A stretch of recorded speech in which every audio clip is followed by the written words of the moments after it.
북한이 하늘에 띄운 오물 풍선이 전국 곳곳으로 낙하하면서 차량 화재나 파손 등의 피해 사례가 잇따르고 있습니다. 하지만 마땅한 피해 보상 규정이 없어서 피해는 갈수록 커질 것으로 보이는데요. 피해 현황과 함께 보상 방법은 무엇일지 자세히 짚어보겠습니다. 네, 한편 최태원 SK그룹 회장과 노소영 아트센터 나비관장과의 이혼 소송 후폭풍이 계속 이어지고 있습니다.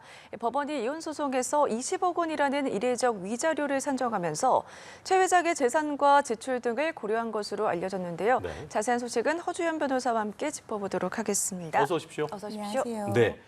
자, 먼저 주말 내내 북한이 살포한 오물풍선 관련 이야기부터 좀 해보겠습니다. 지난달 29일에 이어서 사흘 만에 또다시 오물풍선을 계속 주말 동안 살포를 했는데 이번에는 첫 번째보다 양도 훨씬 많았고 부피도 컸습니다. 국민들이 느끼는 어떤 불안감, 불편함은 물론이고 재산 피해로 이어졌다는 것이 문제인데 예를 들어보자면 부천에서 발생했던 화물차 화재 이것도 오물풍선 때문을 보인다고요? 네, 경찰과 소방당국이 지금 추정하기로는 이 화물차가 주차가 되어 있었는데 그 옆에 우물풍선이 떨어졌고 예. 이게 발화를 하면서 불이 옮겨 붙어서 화물차 앞바퀴와 일부를 태우는 그런 화재 사고로 이어진 것으로 그랬군요. 보입니다. 화물차 차주가 자체적으로 진화를 하고 119에 신고를 했고 다행히 인명피해는 없는 상황이라고는 하지만 예. 이게 일부 풍선에 이렇게 자체적으로 일정 시간이 지나면 터지도록 설계된 그런 장치들도 있는 모양이에요. 그래서 지금 더 위험성이 커지고 있다 이런 얘기들이 나오고 있습니다. 네, 말씀해 주신 것처럼 인명 피해는 없어서 다행입니다만 지금 피해 상황을 조금 더 짚어보면 안산에 있었던 주차돼 있던 승용차에 떨어져서 유리가 파손이 되기도 하고 시장에서는 내용물이 거리를 뒤덮기도 했거든요. 조금 더 살펴주실까요? 인명 피해가 그나마 다행히 없었던 것이지만 네. 자칫 인명 피해가 발생할 수도 있는 아찔한 상황이었죠. 특히 이 풍선 무게가 5에서 10kg 정도 된다고 하는 그렇습니다. 거예요. 예. 그렇다고 하면 위에서 낙하를 하면 가속도가 붙어서 당연히 이 부딪혔을 때의 어떤 위력은 더 커질 수밖에 없는 것인데 예. 누군가가 혹시 가게나 차 안에 있다가 그 풍선의 낙하로 인해서 지붕이 무너지거나 또 안산에서 앞유리가 깨졌다고 하는데 네. 그 차 안에 누군가 타고 있었거나 상점에 누군가 있었다라고 하면 예. 결국에는 인명 피해로 이어질 가능성이 굉장히 높은 사건이 아니겠습니까? 그리고 지금 이 인천공항에도 이런 오물풍선이 떨어졌다고 하는데요. 예. 활주로에 떨어지면 결국에는 항공기의 어떤 이동을 방해하고 이것이 대형 사고로도 이어질 수 있는 상황이어서 이 부분 상당히 심각한 상황이라는 생각이 듭니다. 일단 어젯밤에 북한이 오물풍선 살포를 잠정적으로는 중단하겠다 밝혔지만 대북 전단 등이 발견되면 다시 집중 살포하겠다고 으름장을 놨기 때문에 그럴 경우 피해가 또 발생할 수밖에 없는 상황인데 문제는 이제 피해를 입었을 때 보상을 위한 어떤 마땅한 규정이 없다면서요? 지금 이게 이 피해를 배상해 줄 수 있는 근거 자체가 예. 사각지대인 상황으로 보입니다. 그러니까 이게 전에도 있는 일이기는 했지만 자주 있는 어떤 사건은 아니다 보니까 네네. 이게 국가나 지자체에서 가입한 보험으로 해결하기도 애매하고 군에서 이 문제를 해결하기도 좀 애매하다는 입장이 일단 나온 상황이고요. 네. 그리고 또 개인이 가입한 보험에서 해결한다는 것도 쉽지가 않은 상황으로 보이거든요. 이게 좀 전향적으로 해석을 해서 배상 범위에 포함될 수 있으면 좋으련만 예, 예. 지금으로서는 마땅한 피해 배상 규정이 없다 이렇게 보시는 게 맞을 것 같습니다. 그렇네요. 허주연 변호사께서 방금 전에 말씀해 주셨던 것처럼 과거에 이런 사례가 있긴 했었는데 그때도 이제 대남 전단 때문에 재산 피해가 발생했던 것으로 알려지고 있거든요. 그때도 피해 보상은 안 됐겠군요, 그때군요. 제대로 되지 않았죠. 그래서 그런 어떤 일들이 있었기 때문에 2021년에 민방위 기본법을 좀 바꾸자라는 움직임이 있었어요. 네네. 그래서 이렇게 군 어떤 적의 침투나 도발 행위로 인해서 국민의 재산에 피해가 발생한 경우에는 이 부분을 배상할 수 있도록 국가나 지자체에서 배상할 수 있도록 근거 규정을 만들어서 민방위 기본법을 개정하자는 입법 예고 단계까지는 갔었지만 네. 결국에 이 내용이 포함이 돼서 개정되기까지는 이루어지지 않았고요. 그리고 이때도 문제가 있는 게 뭐냐면 재산적인 피해에 대한 개정 내용만 들어가 있었어요. 인명 피해에 대한 내용은 없었거든요. 그렇다고 하면 앞으로 만약에 지금 말씀해 주신 것처럼 또 이런 사고가 반복이 될 수 있는데 네네. 이런 도발 행위가 있을 때 누군가가 다치거나 혹시라도 사망하기라도 하면 이 피해를 어디서 배상받아야 하는가 이런 부분 우리가 좀 고민해 봐야 될 필요가 있다는 생각이 듭니다. 그렇겠네요. 말씀해 주신 것처럼 지금 피해 보상이 애매하다라고 해주셨잖아요.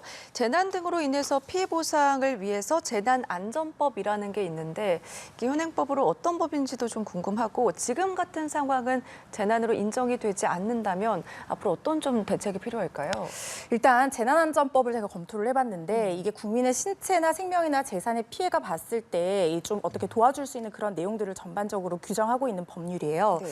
그런데 문제는 이 법에서 규정하고 있는 재난의 범위가요. 자연재난과 사회재난으로 나뉩니다. 예. 자연재난은 우리가 아는 천재지변이라고 생각하시면 쉬울 것 같고요. 사회재난의 범위가 화재나 붕괴나 폭발사고, 교통사고, 그다음에 화생방 테러, 미세먼지, 감염병 이런 것들로 인해서 일정한 규모 이상의 피해가 발생했을 때를 규정을 하고 있거든요. 근데 여기에 이 대남 전단이라든가 이 풍선 이런 것들이 포섭된다고 보기는 좀 애매한 상황인 거죠. 그렇다고 하면 각 지자체에서 가입하고 있는 시민안전보험으로 해결할 수는 없을까 고민을 해봤는데요. 네. 예. 시민안전보험이라는 것이 일률적인 것이 아니라 지자체별로 가입한 보험에 따라서 보장 항목이 달라요. 그러다 보니까 예를 들어서 개물림 사고를 보장해주는 곳이 있는가 하면 그렇지 않은 곳도 있고 맨홀 뚜껑 사고를 보장해주는 곳이 있는가 하면 그렇지 않은 곳도 있다는 거예요. 그리고 이 대남 풍선에 대한 피해 보장 항목 자체가 제가 알기로는 없는 것으로 알고 있습니다. 그렇군요. 그러다 보니까 시민안전보험으로 지자체에서 해결해주기도 애매한 상황입니다. 그렇군요.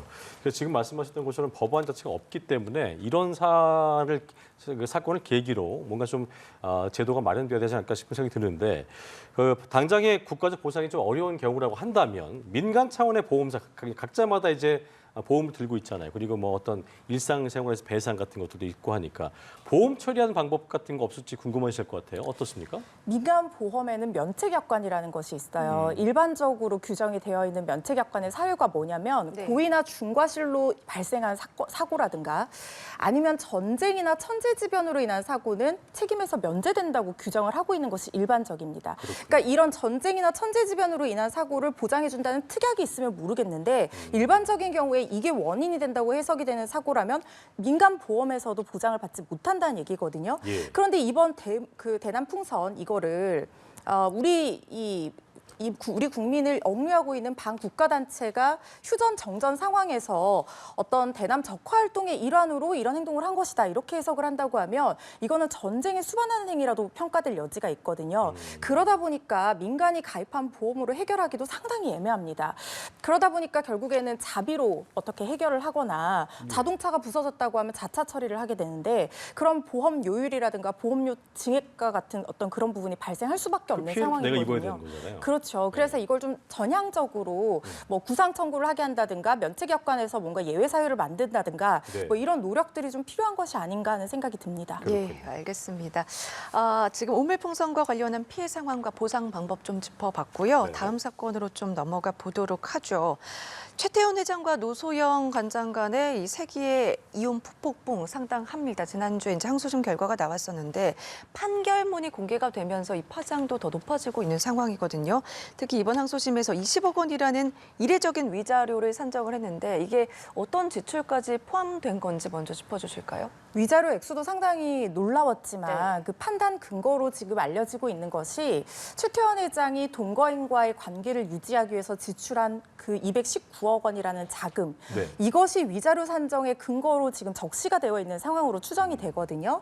그러니까 이제 위자료라고 하는 것은 어떤 정신적인 손해에 대해서 금전적으로 위자하는 그런 항목을 얘기를 하는 건데 네. 이게 정량화하기 어렵다 보니까 보통 법원에서는 유책행위에 이른 정도나 파탄의 경위, 책임 그리고 이 연령이라든가 재산 상태 이런 것들을 종합적으로 고려해서 재판부에서 직권으로 결정을 하게 돼요. 네. 그런데 형평을 유지해야 되잖아요. 근데 그렇기 때문에 보통의 어떤 유사한 사례에서 어느 정도 위자료가 책정이 되었나를 보고 네네. 비슷한 수준으로 선고를 하기 때문에 우리가 뭐 이혼 소송 위자료는 3천만 원이다. 이게 공식처럼 그렇게 알려지게 된 배경이거든요. 그렇군요.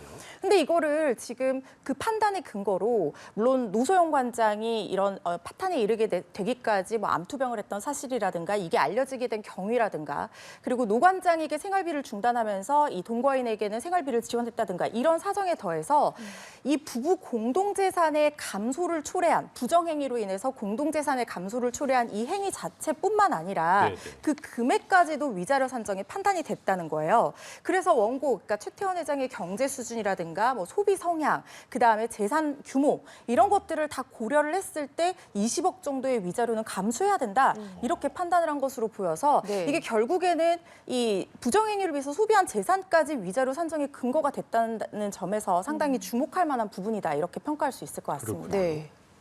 자, 1심 재판부의 경우에는 최 회장 측의 이 또 판결문 공개, 비공개 요청을 수용했었는데 또 이것도 문제가 되고 있는 게 2심 재판부 같은 경우에는 최태원 회장 측한테 이 요청에 대해서 수용을 하지 않았어요. 그러니까 공개를 뭐 하지 말아달라는 걸 이제 수용하지 않은 건데 여러 기사 내용들을 좀 보면 방금 얘기하셨던 어떤 재판부가 최 회장의 어떤 유책 사유를 조목조목 지적하고 또 질책했다고 하니까 아마 이런 것들이 그런 거를 수용하지 않는 데 영향을 미쳤을까 싶은 생각도 드는데 어떻게 좀 봐야 될까요? 일단 가사 사건의 판결문 같은 경우에는 이 성범죄를 제외한 형사 그리고 민사 사건의 판결문이 공개되는 것이 대조적으로 원칙적으로 대법원의 확정 판결이라도 일반에 공개하지 못하도록 예규로 규정을 하고 있습니다.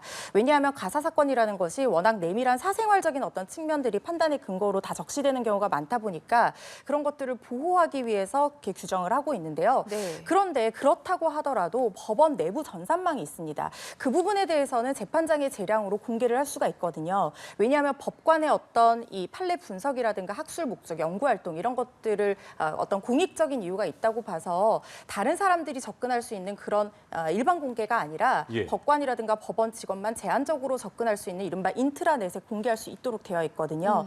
근데 이게 당사자가 만약에 신청을 한다라고 하면 이 부분을 여기까지도 비공개를 할 수 있도록 설정해둘 수가 있는데 지금 이번 사건 같은 경우에는 신청을 했지만 그 요청이 받아들여지지 않은 상황으로 보이고 이거는 재판부의 재량이기 때문에 반드시 요청했다고 해서 비공개를 걸 이유는 없습니다. 그런 의무는 없지만 지금 이게 워낙 이례적인 판단이다 보니까 특히 1심과 2심의 차이가 굉장히 컸던 판단이잖아요. 네네. 그러다 보니까 이 재판부가 재량으로 공개할 어떤 공익적인 필요성이 있다고 봐서 내부 전산망에는 공개를 결정한 것으로 보입니다. 궁금한 게 이제 이걸 짚었어야 되는데 항소심 재판부에서 내린 판결문이 보면 이제 온라인에 유포가 됐잖아요. 그러니까 이제 최태원 회장 측에서 법적 대응까지 시사한 상황인데 판결문이 유포된 건 이건 또 왜 그런 건지 좀 또 짚어주면 좋을 것 같습니다.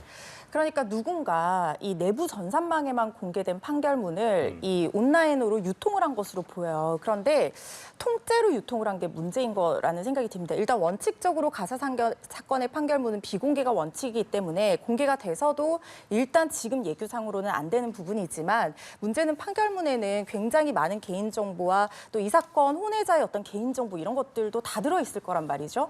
이런 부분 또 그리고 이 최태원 회장 가족의 어떤 내밀한 사생활 이런 것들이 무분별하게 판결문에 담겨서 이 대중에게 공개가 된다고 하면 이 부분은 최태원 회장 입장에서는 사실적시에 의한 명예훼손 이런 것들을 고려해 볼 수 있는 부분이죠. 예. 실제로 형사사건이나 민사사건 판결문이 공개가 원칙이긴 하지만 네. 이 개인정보는 다 가려서 비실명화 처리를 해서 공개가 되고 있고요. 그리고 당사자가 요청을 한다고 하면 사생활 보호를 위해서 필요한 부분은 제외하고 공개를 할 수 있는 절차도 있거든요.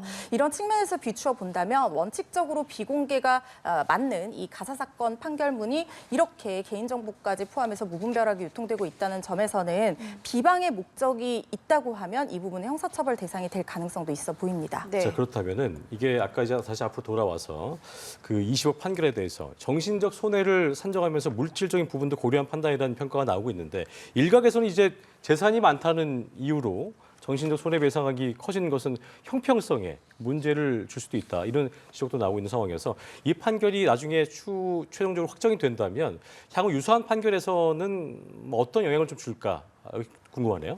일단 두 가지 측면에서 살펴봐야 될 것 같아요. 첫 번째는 지금 우리나라는 징벌적 손해배상제를 채택하는 국가는 아닙니다. 그런데 거의 징벌적 손해배상에 해당할 정도의 많은 액수의 위자료가 나온 상황이거든요. 네. 그렇다면 법원에서 앞으로 지금 간통죄가 폐지가 돼서 위자료를 상향해야 한다는 어떤 목소리가 나오고 있는 상황에서 이렇게 앞으로 유사한 사건에서의 이 위자료를 20억까지는 아니더라도 상향할 것인지 이런 부분에 대한 정리가 필요할 것 같고요. 또 한 가지 이 동거인에게 준 219억 이 부분이요. 위자료의 판단 근거뿐만 아니라 재산 분할의 판단 근거로 중복으로 판단이 됐거든요.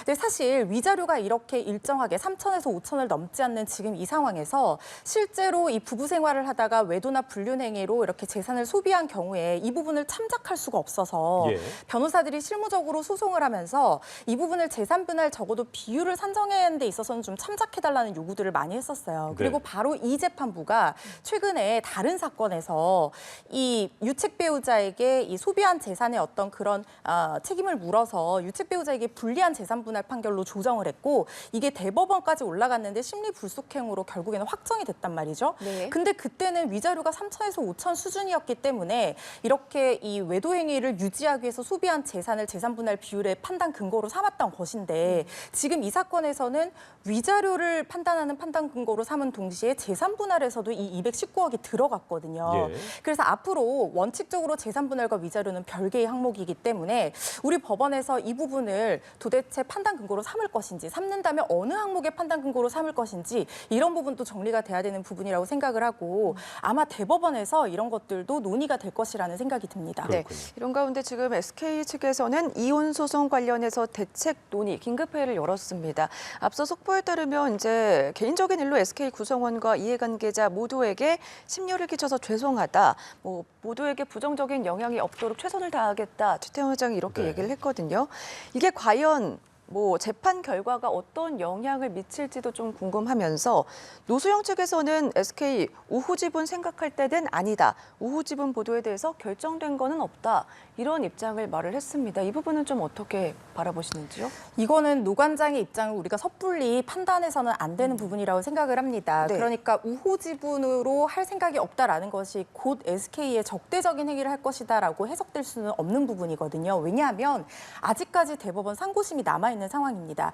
이 재산분할 판결이 유지가 된다고 하면 어떤 방식으로 지급이 될지도 확정이 되지 않은 상황이에요. 네. 거기다가 지금 만약에 노소영 관장이 예를 들어서 주식으로 이걸 갖는다라고 하면 지금 뭐 현금으로 분할하라고 판결이 났지만 주식으로 갖는다고 하면 나중에 노 관장의 사후에 결국에는 자녀들에게로 이 지분이 넘어가게 될 텐데 상속받게 되는 자녀들은 결국에는 또 최태원 회장의 자녀들이거든요. 예. 그래서 이런 부분들이 있기 때문에 노 관장이 어떤 섣부른 판단을 경계하는 차원에서 얘기한 것으로 해석해야지 이걸 뭐 SK와의 어떤 관계에서 경영권을 흔든다든가 아니면 우호 지분으로 뭔가 움직일 생각이 없다라고 예단해서는 안 될 거라는 생각이 듭니다. 알겠습니다. 아직 상고심 결과가 남아있기 때문에 네. 어떤 결과가 나올지는 좀 지켜봐야 할 것 같습니다. 오늘 말씀 여기까지 들어보죠. 허주연 변호사와 함께했습니다. 고맙습니다. 고맙습니다. 감사합니다.